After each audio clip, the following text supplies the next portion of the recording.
Namaste Vidya. Myself, Dr. Balraj, Department of Therapy, Faculty of Ayurvedic Sciences, Jyoti Vidyapeeth, Women's University in Jaipur, Rajasthan. Today we discuss about जटामानसी। जटामानसी को बहुत लोग बहुत अच्छे से नहीं जानते हैं, पर हमारे आयुर्वेद शास्त्र के अंदर ये एक प्रमुख प्लांट के रूप में यूज़ किया जाता है। ठीक है, और इसके बारे में हम आगे देखते हैं कि जो आपको याद करना है सबसे पहले क्लासिकल कैटेगराइजेशन। इसमें चरक है तो उन्होंने जो महाकषाय बताया उसके अंदर इसको संज्ञा स्थापन महाकषाय के अंतर्गत रखा है। आपको याद रखना है ये जटामानसी में कि जटामानसी को कौन से महाकषाय में स्थान दिया गया है, तो वो है संज्ञा स्थापन महाकषाय।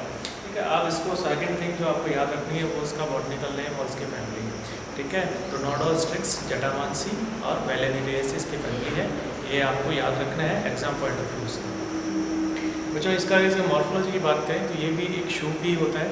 ठीक है, 3-4 फीट का ऊंचा शूप होता है और इसका जो मूल है वो इसका उपयोगी पार्ट है जिसे हम यूज़ करते हैं एज ए मेडिसिन।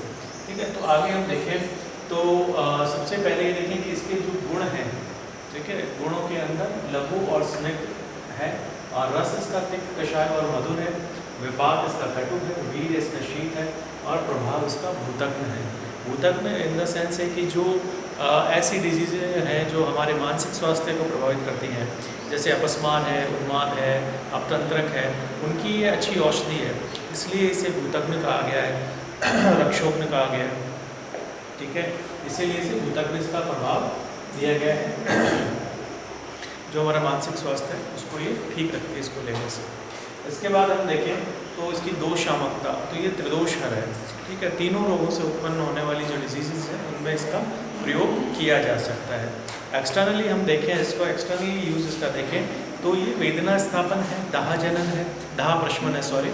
ठीक है, वेदना स्थापन और दाह प्रशमन है, तो जहाँ भी दाह होगा बॉडी के अंदर और वेदना होगी उस स्थान पर हम इसका लेप लगा सकते हैं।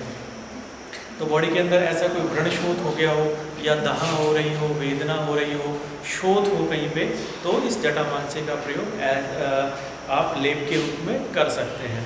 इंटरनली हम देखें तो ये शामक प्रभाव है इसका मस्तिष्क के ऊपर। ठीक है, तो जो और वेदना स्थापन प्रभाव भी है, तो जो मानसिक स्वास्थ्य से रिलेटेड डिजीजेज हैं उनमें इसका प्रमुख उपयोग है। जैसा अभी हमने डिस्कस किया, उन्माद है, अपस्मार है, अपतंत्रक है। ठीक है, तो ऐसी जो डिजीजेज हैं जिनमें उत्तेजना ज़्यादा रहती है, तो ये शामक प्रभाव होने से या मेद्य प्रभाव होने से या भूतग्न प्रभाव होने से इसका प्रयोग इन डिजीज़ के ऊपर देखा जाता है। साथ ही जैसे कि अभी अपन ने बात करी कि ये दाह शामक भी है, वेदना स्थापन भी है और शोधन भी है, तो ऐसी डिजीजेस जिनमें ये सब प्रभाव रहते हैं, जैसे किसी तरह का पेन है बॉडी के अंदर, ठीक है, स्वेलिंग है, तो इंटरनल यूज से भी इसमें फ़ायदा होता है। उसके बाद हम पाचन संस्थान पे बात करें तो ये दीपन, रोचन और पाचन, ये सभी गुण होने की वजह से ये एज ए एपेटाइजर अग्निवाद्य के अंदर भी यूज़ हो सकता है। ठीक है, और अनुलोमन, विबंध आदि कॉन्स्टिपेशन की प्रॉब्लम है तो वहाँ भी इसका यूज़ हो सकता है। ठीक है, इसके बाद हम बात करें कि इसका प्रयोग कैसे करना है। ठीक है, तो जो जटामानसी है उसको आप जैसे उसका पाउडर है 2 से 4 ग्राम, उसको लगभग 50 ml पानी में, गर्म पानी में भिगो के रख दें 4-5 घंटे, उसके बाद यूज़ करें तो इसका अच्छा प्रभाव आता है। आपका जो रक्त में संस्थान है उसमें रक्त भार आदि के, यानी कि हाइपरटेंशन वाली जो कंडीशन है, ठीक है, उसके अंदर आप ये प्रयोग कर सकते हैं। इससे आपको तुरंत उसके अंदर कमी दिखाई देगी, रक्त भार आदि के कम होना शुरू हो जाएगा। हाइपरटेंशन में इसका जो बीपी है उसका फॉल होना शुरू हो जाएगा, और इसका प्रयोग जो आप दूसरी मेडिसिन करते हैं उनसे ज़्यादा अच्छा रिजल्ट इसमें देखने को मिलता है। श्वसन संस्थान में भी इसका अच्छा प्रयोग है। इसके साथ में देखें अपन तो ये बुद्धिवर्धक योग आते हैं या मानसिक शांत करने, मनोशांत, एंजाइटी वगैरह के जो डिसऑर्डर्स हैं, ठीक है, उनके अंदर आप इसका प्रयोग कर सकते हैं, तो इसका काफ़ी बेनिफिशियल रहेगी मेडिसिन आपके पेशेंट्स के लिए। हम इसका कौन सा पार्ट की यूज़ करें, ठीक है, तो पार्ट के अंदर मूल है, जो मेन कंद है इसका, वो यूज़ कर सकते हैं, 2 से 4 ग्राम की मात्रा में यूज़ कर सकते हैं। और जो इसके बनी हुई मेडिसिन हैं, प्रिपेयर्ड मेडिसिन है, उसमें मांसादिक्वाद बना बनाया मिल जाता है, आप अपने मरीजों पे सीधा प्रयोग करा सकते हैं। इसके अलावा रक्षोग्न घृत आता है और सर्वोषध स्नान के कुछ मेडिसिन प्रिपेयर आती हैं, उनका प्रयोग कर सकते हैं अपने पेशेंट्स में। ठीक है, तो ये मेद्य और इसका जो भूतग्न कर्म है वो प्रमुख रूप से इसके कर्म है।